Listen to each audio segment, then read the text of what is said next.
കർത്താവേ, നിന്റെ ഉന്നതമായ നാമത്തിന് സ്തോത്രം ചെയ്യുന്നു. കർത്താവേ, നിന്റെ വിശുദ്ധ പൗരോഹിത്യത്തെ മഹത്വപ്പെടുത്തണമേ.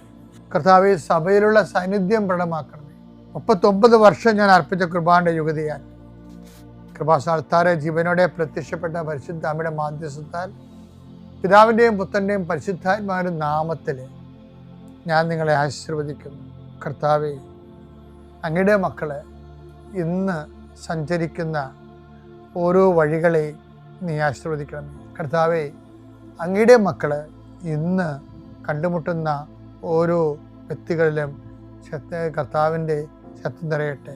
കർത്താവേ, അങ്ങയുടെ മക്കൾ ഇന്ന് യാത്ര തിരിക്കുന്ന ലക്ഷ്യം വെക്കുന്ന ഓരോ ലക്ഷ്യങ്ങളും കർത്താവിൻ്റെ നാമത്തിൽ സാധിക്കുകയും അനുഗ്രഹം പ്രാപിക്കുകയും ചെയ്യട്ടെ. ഇന്നത്തെ എല്ലാ ഉത്തരവാദിത്തങ്ങളും നിറവേറ്റിക്കൊണ്ട് നിങ്ങൾ രാത്രി തിരിച്ചു വരുമ്പോഴേ സമാധാനം നിങ്ങളുടെ ഹൃദയത്തിൽ ഉണ്ടാകാൻ ഇടയാക്കട്ടെ എന്ന് പ്രാർത്ഥിക്കുന്നു. നിത്യം പിതാവും പുത്രനും പരിശുദ്ധാത്മാവും നയിക്കുവാമേ. ആമേൻ.